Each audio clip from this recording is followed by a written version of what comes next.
Maryland sports fans, there's only one sports book in the great state of Maryland with over 50 years experience booking bets and supporting customers. Betfred Sportsbook at Longshots is now open and is the only sportsbook in Frederick offering cash betting on football, basketball, world soccer, and more. Visit the Betfred Sportsbook at I-270 and MD-85 in Frederick, right next to Longshots off-track betting. Go to betfredsports.com for more information and your chance to win exclusive merchandise. Must be 21 or older. Play responsibly. For help, call 1-800-GAMBLER.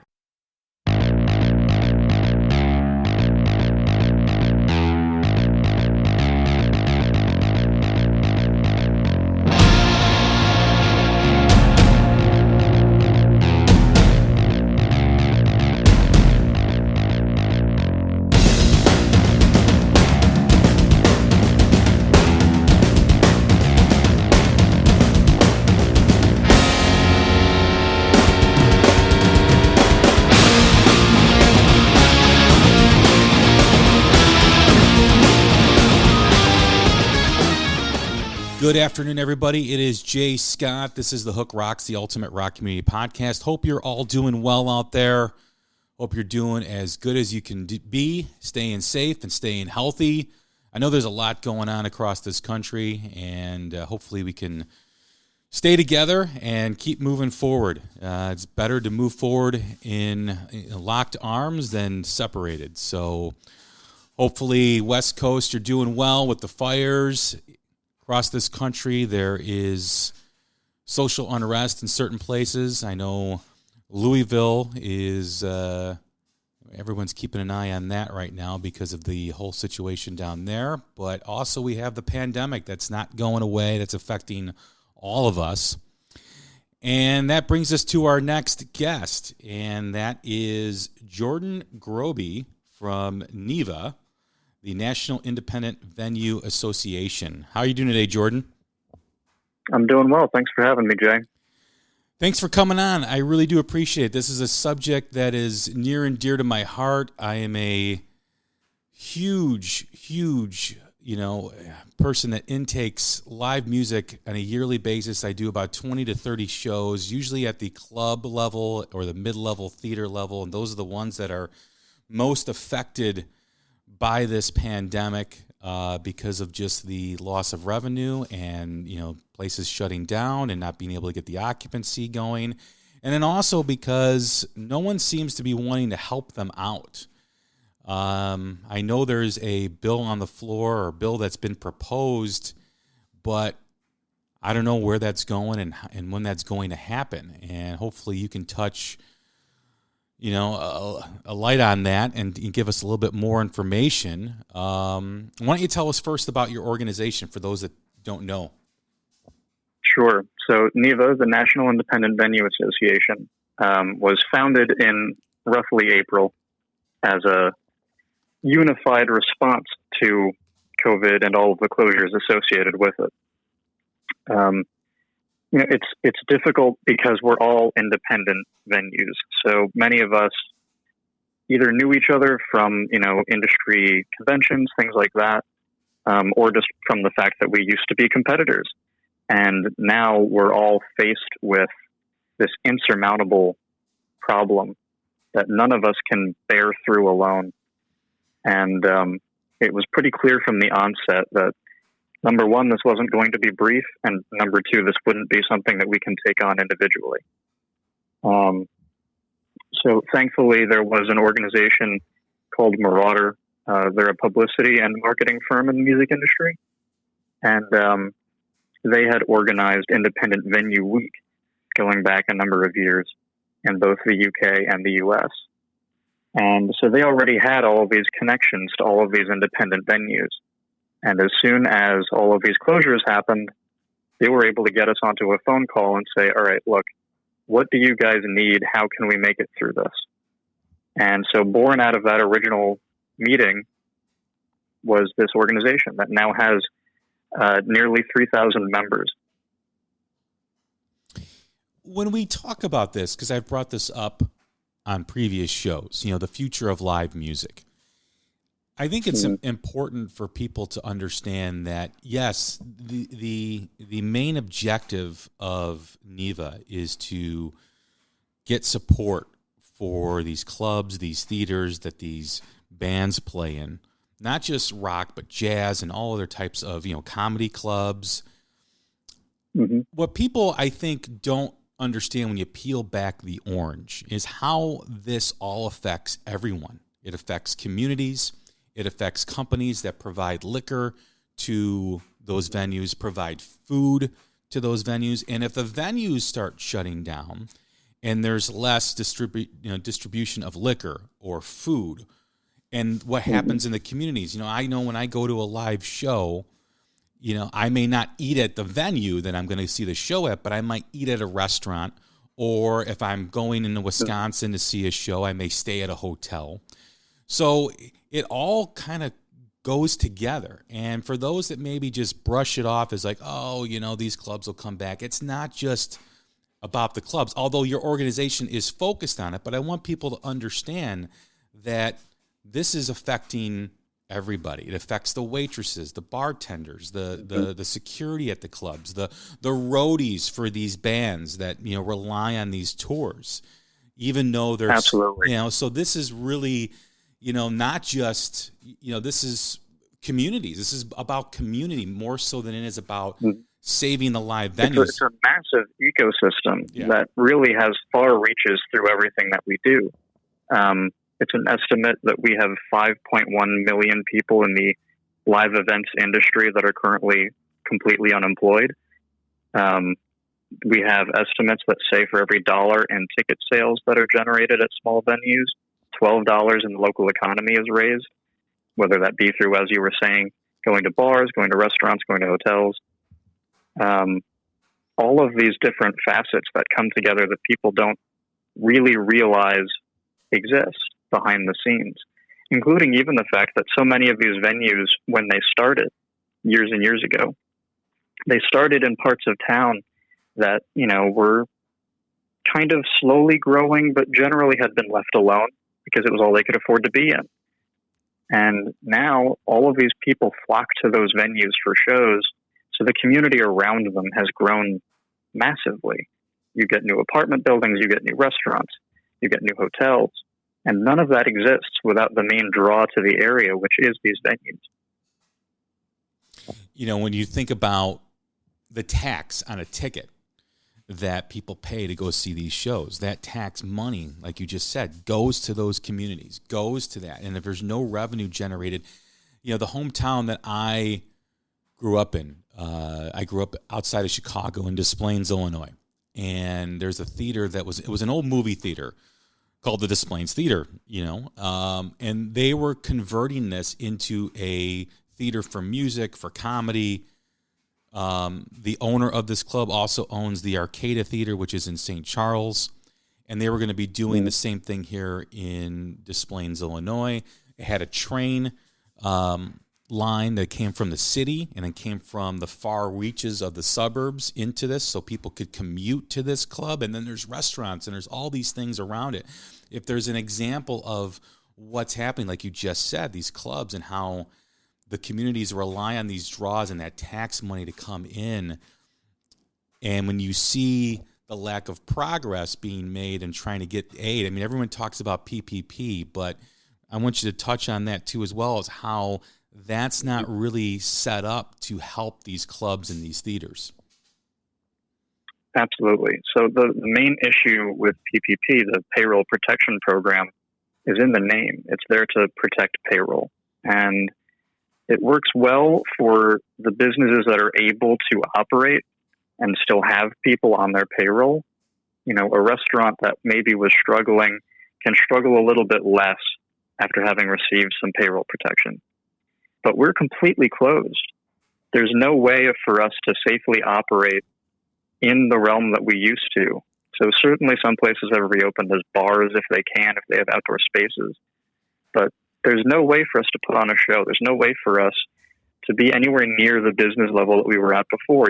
Maybe people are bringing in 1 or 2% of the revenue that they used to see. But all of their fees and their rent and their mortgage and all of their previous expenditures are still at 100%. So there's just no feasible way forward for us without additional help.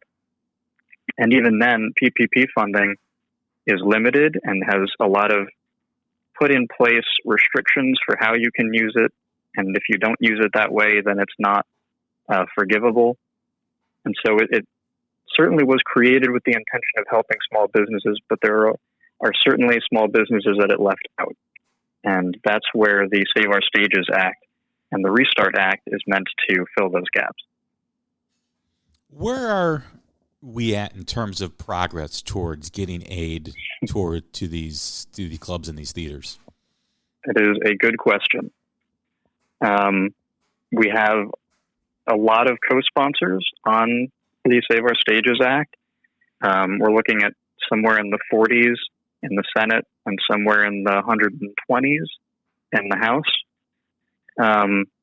But the House and the Senate aren't really voting on anything right now. So we're kind of just waiting for something to happen, which is a brutal place to be in because we've needed this help since April. And every day that passes is another day that these venues are really struggling.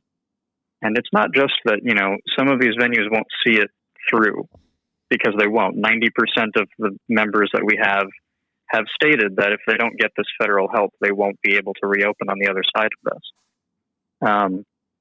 But it's the idea that these are all small businesses that are like the passion projects of the people who opened and run them. And every day that they go on without help is another day deeper into this ditch of debt that they get stuck. And it's a wager that if they keep fighting this fight, eventually they'll get help and they'll be able to dig their way out. But if that help doesn't come, they've just been digging deeper and deeper and deeper, and it will seemingly have been for nothing. We all have our opinions on why nothing's being voted on. I know a few weeks ago there was the additional aid that failed to come to fruition in the House and in the Senate in terms of, I think the Senate passed a bill for, the additional $1,200 for people, but I don't think the House could, or maybe I have that confused. But I was reading the material that you sent me, and I just kept thinking about that. Like, how is this going to pass if we can't even get the unemployment amount agreed upon? We can't even get the $1,200, additional $1,200 out to the people that, that was talked about. We can't even do that. And I'm reading this and I'm like, Jesus, where are we at as a society, as a government, where we can't do what's obvious and we can't do what's needed, basic.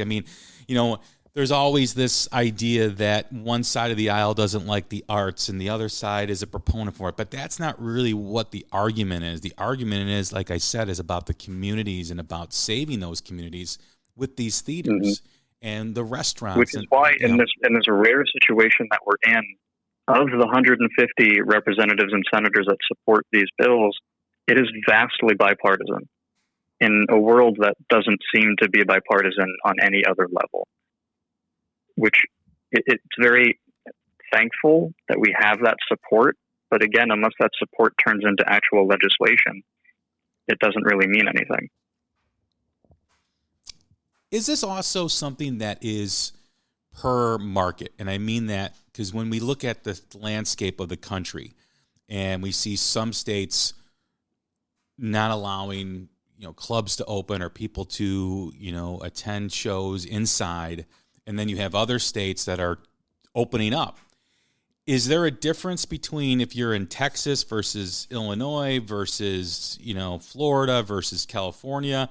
Is that, or is it, am I speaking about something that, all theaters across are affected maybe the same or at some level, and there's some differences? There's really not as much of a difference as you'd think, and not as much of a difference as those localities would hope. I think that the goal for a lot of those localities that did allow more events, their goal was that some of these jobs and some of these events and the emotions that come with them would come back. But even with the restrictions that are in place, it's just not a feasible it's not a feasible business endeavor because you're having 25% of your capacity, but now you're bringing in all of your staff to ensure that everything is being committed as safely as it could be. And to execute that safely costs a lot of money. Probably more than it would have if you had just sat there closed. And it's an unfortunate mix of things that people are trying to navigate through this. But at the end of the day, even if you do have a completely safe way of executing these events and making a little bit of money, number one, it's nowhere near enough. It doesn't bring you anywhere near being whole in this problem. And it also doesn't address the fact that you could have a stage that's completely ready to go, but you don't have musicians that are ready to go. Because as horribly difficult as this has been for the artists who make 75% of their entire income on touring, it's just not safe to hit the road right now. So if you have artists who live in New York or California or wherever, they're not going to be able to get to your venue to put on that show. You know, if there's one way to spread a disease, it's to put 12 people inside of a van and drive from city to city. And it's just not a safe or feasible thing to do at the moment until we have this virus better under control. There's also the subject of confidence in the attendee that, like myself, that goes to these shows on a yearly basis. I mean, you know, even if the numbers go down or if there is a vaccine, there's still going to be some hesitant behavior for the people that go to the show until people are more comfortable about going out. I mean, you know, when you go to a small club or a small theater and there's 300 or 400 people packed in a small room on top of each other, what's it going to be like when that person starts coughing? You know, so there's right. but what I'm saying is, like, it's not, you know, when if the pandemic just, you know, disappeared tomorrow, there's still going to be people that are like, I don't know if I still want to go to a show, meaning these clubs are still going to need help far into the recovery because there's going to be that consumer hesitant behavior of going to these live shows and experiencing that again. I mean, I know we're done with summer now. I don't know how many communities canceled their annual Rib Fest or festival or whatever, which is also another way communities generate money. And there's bands that are hired to do that, but people are more comfortable because they're outside. But now going inside, you know, I forget who it was a few weeks ago on my show that said, you know, have you looked at people when they see someone cough or sneeze, the people around them? They look like, oh my God, you know, it's like, so when's, you know, but so you're packed in a, you know, at the Aragon Ballroom in Chicago and there's 2,500 people packed in or whatever, and someone sneezes or someone coughs on people, you know, I mean, what's that going to do to the people around that? Which means, again, it's certainly going to take some adjusting. Yeah. And I think that that's pretty dependent upon just how effective any of these measures are. You know, if we have a vaccine that proves to be extremely effective, then I think you'll see anxiety start to wane. But it's going to take a vaccine being announced and then produced and then distributed at volume. And, you know, no one really knows when any of that is going to happen. But what we do know is that when the virus is under control, people miss each other. And they miss being in a room together, and they miss hearing a thumping bass, getting them on the floor, getting them dancing. And they miss being able to connect in that way. And as soon as we're able to do that again safely, I think everyone is going to be desperate for it. I agree. I mean, I'm itching to go to a live show, but I want to make sure that it's, you know, safe and you know, something that won't affect me a couple weeks down the road. I guess my question as a result of that is, will clubs, do you think that clubs will change, you know, how they do things? Will there be, you know, what's the cost going to be to put in safety measures inside these clubs? Is that going to be part of this package that you guys are trying to get where, you know, things are more automated when you go through doors or go into a bathroom so you're not touching things? Is that part of that too as well, or is that up to the individual club? Well, it's an interesting question. as far as what the actual technologies and practices are in place, there have been numerous research publications that have put out some guidelines that say, okay, you're going to put on an event. If you're doing this, here is the safest way to do it. And it's not cheap, but it has been done, and it has been done safely. I don't know how feasible it is as a business model. And I think that in the end of the day, we're just waiting for it to be a safer external environment rather than relying on the need for like really stringent internal policy. Because it's just going to be so difficult to implement on a wide scale and on a profitable scale.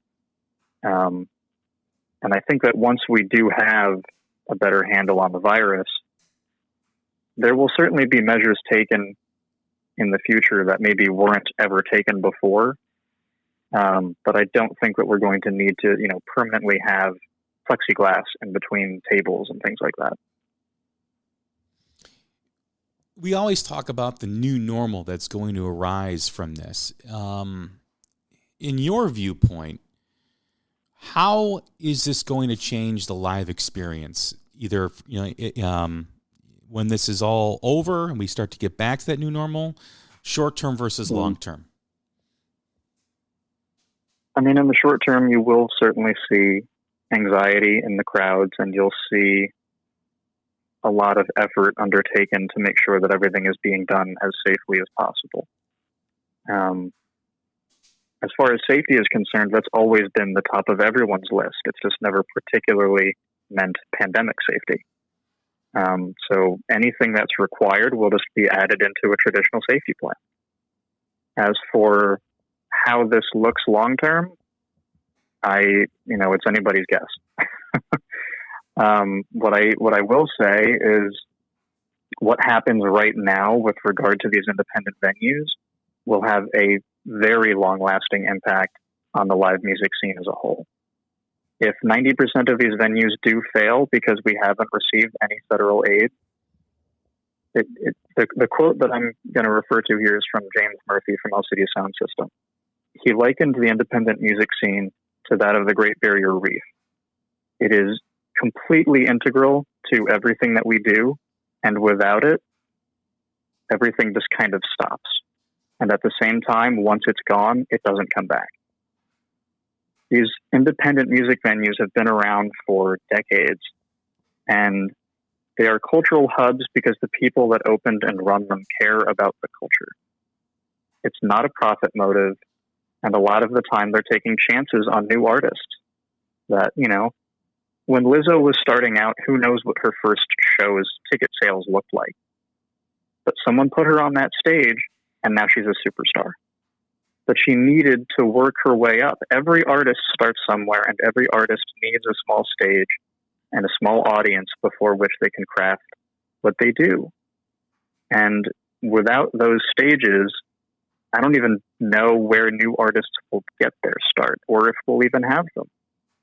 And that's why you've got so many artists now who have been so vocal about supporting us, which has helped a lot. Mike, next question is, what do you say to people who feel that, these clubs will close down, but, there's just going to be a supply and demand, everyone's going to go out to shows once things get back to normal, and then clubs will reopen and, communities will have these theaters again, just like before? I mean, it depends on where you are. It depends on if the giant conglomerates that will be left putting on shows in the absence of independent venues see enough of a profit margin in your area. And if they don't, then there won't be shows there. So if you're in the middle of the country and you have, two small venues in your area that you absolutely love, the odds of those places being purchased and flipped into another music venue are astronomically low, in which case you're just going to have to drive for a couple of hours to find what you're looking for. And that's going to be brutal for fans of music, and it's going to be brutal for musicians, and the entire community will suffer as a result of that. And even in the places that culture is strong, in these city strongholds that will always be profitable for music, that doesn't mean that rent will always be affordable enough. When these places get flipped in New York City, the odds of them being replaced with anything else that has that kind of cultural weight to it is just so low, because the cost of being in that space is astronomical.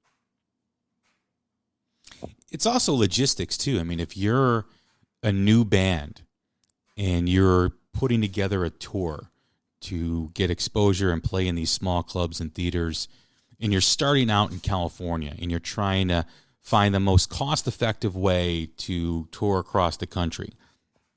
If you're touring in a certain area and there's a club that is open in, let's say, Nebraska, but the 3 or 4 clubs that existed on that route prior to COVID don't exist anymore, it logistically doesn't make sense to go out of the way cost-wise, because you got to pay gas, you got to do all, food, all that stuff, because it adds maybe another day or two. And let's face it, a newer band, they're not getting the draw and they're not getting the guarantee that some of these other well-known acts are going to get. So logistically, it makes no sense for them to go to that club in Nebraska or go to that club in, wherever in North Dakota or wherever it is. So they keep on this route. And eventually, even if that club stayed open, they're not going to get the acts that the people would go to previously to that show in that community, and they're going to suffer by that, because that's happening. Absolutely. Every night that a small band is on the road and they're not playing before fans is a loss for them. And if it takes them 24 hours to drive to the next venue because there's nothing in between, then you're really going to be struggling as an artist. What do you see as an effect of this on the other side? When we talk about the artist not having a place to play, will, because of the financial struggles that these club owners are having, these theater owners are having, will there be a difference in how guarantees are given? Are they going to, like a lot of artists get a guarantee no matter if there's 10 people in the venue or 300 people in the venue. Will that change as a result of this?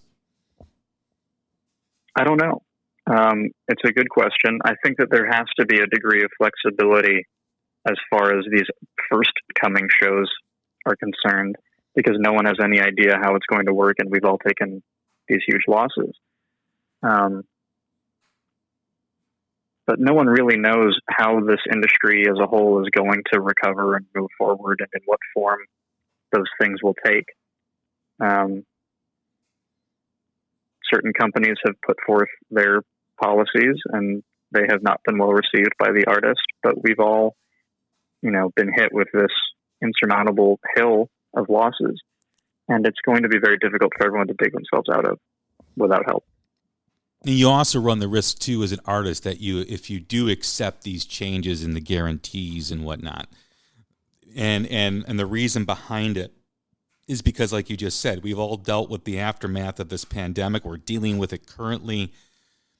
But if you accept that that's going to be the norm, it's never going to come back to the way it was. And that's some, people's point of view. So they have to remain, steadfast and hardlined on, maintaining what was before, which again will also have an effect on everything, because I've heard artists say that if that does change, they're not going to play live anymore. They're going to retire. And obviously those artists have the ability to do that because they have the financial means to do that. But on the other side, there's many artists that don't. And most artists right now have had to go back to work. I interviewed Eddie Spaghetti from the band Super Suckers several months ago. And he's like, if this doesn't change soon, I'm going to have to find another means of income. And I haven't worked in 20 years. I haven't had a job in 20 years. Right. So what am I qualified to do? I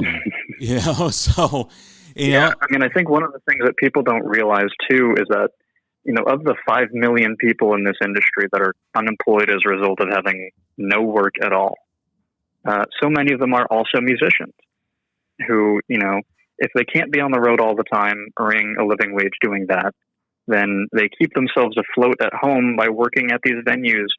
And without any of this ecosystem, it is just going to be a massive struggle. I can sense frustration when you talk about where the bill is at in terms of trying to get support for these clubs and theaters. When do you anticipate? I mean, obviously you said you don't know, but is there going to be movement on this? Does there have to be movement on this by the end of the year? I mean, there's constantly movement on the bill in the sense that we've been adding people as co-sponsors every single day. Even throughout the August recess, we've been adding people. And so the support is there. I think the frustration is that the support is there and yet it's not enough somehow. That we almost have enough votes to pass this thing completely on its own. Hopefully we'll get there, but then it still has to be brought to the floor, and no one has any idea what Congress itself looks like at the moment. Do you think it's going to have to be till after the election, till after these people take, the seats that they won in January in order for this to happen? It's so hard to say. I mean, we were all hopeful that we would have this in July because we were all convinced that by the end of July, when pandemic unemployment assistance ran out, they would have to do something. And then they didn't. These are all my coworkers who, no longer have that additional money in their pocket per week and are really starting to struggle, which doesn't even address the fact that so many of these gig workers have had difficulty getting on unemployment in the first place because the system just wasn't built for gig workers. Yeah, if you're an independent contractor getting unemployment, I know they said that they would allow that in the beginning of this pandemic, but the process is so long. And the process, I mean, you if you make a mistake, you're denied. Then you got to go through the appeal process. So it's not an easy thing.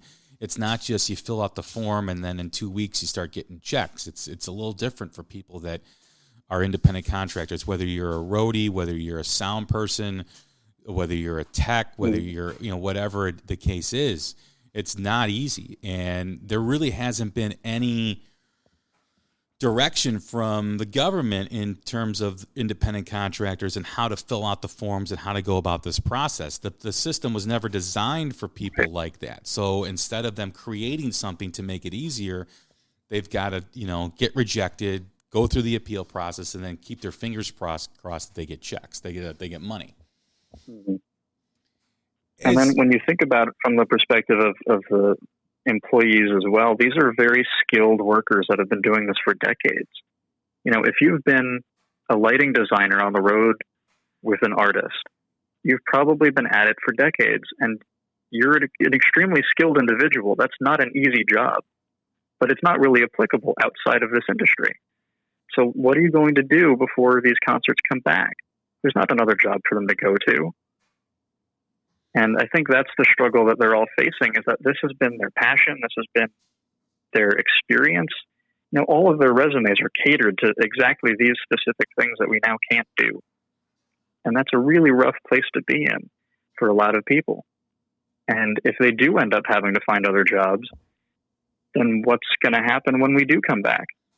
We're going to need them again, but they might not be there. We have also discussed mental health issues in the music community with musicians who struggle with depression, who struggle with other disorders as well. And this has to be just with the stress, not only on the musician of where they're going to play next and when they're going to play, if they're going to play, but like you said, this is giving a lot of stress towards the people that are running out of money that they put aside, or they're running out of money that maybe they had a guarantee on, and it's going away. And that's just creating a domino effect in terms of mental health issues as well. Have you seen or discussed any of those issues within your organization and how you guys can help and outreach programs? Mm-hmm. Yeah, I mean, there's constant conversations regarding, how we're able to stay in touch with our employees and, how we're able to just sort of kind of try to keep our community intact, because so many of these people if they do have these struggles, which I think at this point during the pandemic we all do, whether we did before or not, we need other people that we can lean on, and we need to know that we're not going through these things alone. And for a lot of people, that was the other thing that kept them in this industry and kept them at these places, because these places and the communities that they generate are unique and are special, and they're there for the people that haven't found that anywhere else. And I think that's been a really difficult thing to try to contend with, the fact that those spaces are closed and that the people that we used to spend 18 hours a day with, we can't see anymore. Because that's the other thing that people don't always realize, is that like they're there at the venue for a show for 2, 3, 4 hours. The people that put that show on, they got there at the crack of dawn, and they're going to be there until 3, 4 in the morning the next day. Because everything has to be loaded in, everything has to be loaded out, just everything that goes into making a show happen. There's so many moving parts, there's so many people, and suddenly all of that is quiet. And all of those personal relationships and friendships are quiet. And that's been, I think, really difficult for people. When you consider that the delay in the bill may mean it's going to be months before there's any help, because Congress can't get their act together, the Senate can't get their act together, is there an alternative that you guys have thought of, a plan, maybe localized communities or different states? I mean, obviously some states don't have any money to begin with. Some states don't have, money to do certain things. But is there an alternative out there that may work if this never happens? Well, I mean, certainly all of the separate regions within the country have also now been coming together as a result of NIVA. They've been forming their own smaller, more regional groups, and they've been able to lobby their local governments for some form of help. So that's been important, and that's been relevant in a way that it certainly wouldn't have been without the virus. And there is the long-term hope that when we do get through this, having all of these connections and now being united will help protect us from a potential future problem. Strength in numbers, Right. But we have to get through this. Yeah. At the end of the day, that's the problem. And it's the ticket revenue loss estimate from Polestar for 2020 is $10 billion. So this is not a problem that's solved by one person getting out their checkbook, unless that person is, Jeff Bezos. So this is a problem that really has to only be addressed with federal aid. And we're just hoping that happens. The $10 billion that you talk about with Polestar, is that just the ticket sale? That's not the revenue generated for the communities, right? Correct. Yeah. Right. So, and when you're looking at ticket sales, you're forgetting about, merch sales and alcohol beverage sales and food sales, all of those other auxiliaries that happen when you're at a show. Right. And getting back to our earlier point, all that stuff is taxed. Beer is taxed, the tickets are taxed, and all that goes to state and local governments that, again, pay for your roads, pay for your infrastructure within those communities. All that stuff goes into that. So like we talked about the ecosystem and the domino effect, so don't just think of it, who's ever listening, don't just think of it as, it's, save this club. Yes, we want to save that club, but we don't just want to save it so bands can play there, which yes, we do. But the larger picture, the bigger picture is the community that will feel the effect, that loss of revenue. When you think of the amount of money generated by liquor for a local community, whether you go to a liquor store or, a club, all that's taxed, and there's a higher tax on liquor than there is on food in some areas. So that all matters. That's a big difference for a community that's trying to rebuild roads or trying to re-outfit schools for safety or whatever it is. That's how that stuff is paid for sometimes. So it's really, really important. it's also important just from the perspective of when we are through this, all of those places are going to really need the economic boom that would come with having these venues present. Because they've all been spending money to try to keep other people afloat throughout the pandemic and trying to support their hospitals and their schools through all of these new rules and regulations. And I think one of the only ways that they can really make any of that back is by having these giant economic centers that are these venues. Well, Jordan, it's been great chatting with you, great talking with you. What can my listeners do to help support this? Please let them know. Give them some information before you go. Sure. So, I mean, we've only gotten this far to begin with because we've sent nearly 2 million emails to all members of Congress. So please continue doing that. Go to saveourstages.com. It will show you who your representatives are, and there's a really easy autofill form. Feel free to edit it how you'd like, and that goes straight to your representatives. Other than that, if you do have money to give, go find your local venue, support their staff GoFundMes, buy their merch. Just do whatever you can to keep this community alive. And the same goes for artists that you love, because they're struggling too. Jordan, thank you very much for doing this. I really do appreciate it. I've been wanting to have you guys on for a while. I know my listeners are always asking, what's going to happen. I know we did a show a couple months ago, what the future of live music will look like, but this is really kind of digging down and see, and telling people what's at stake here.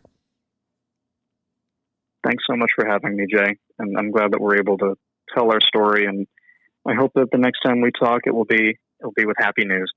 I hope so too. Everybody, that's Jordan Grobe from NIVA, the National Independent Venue Association. I'm Jay Scott. This is the Hook Rocks, the Ultimate Rock Community Podcast. Stay safe, stay healthy. We'll talk again soon. Thank you.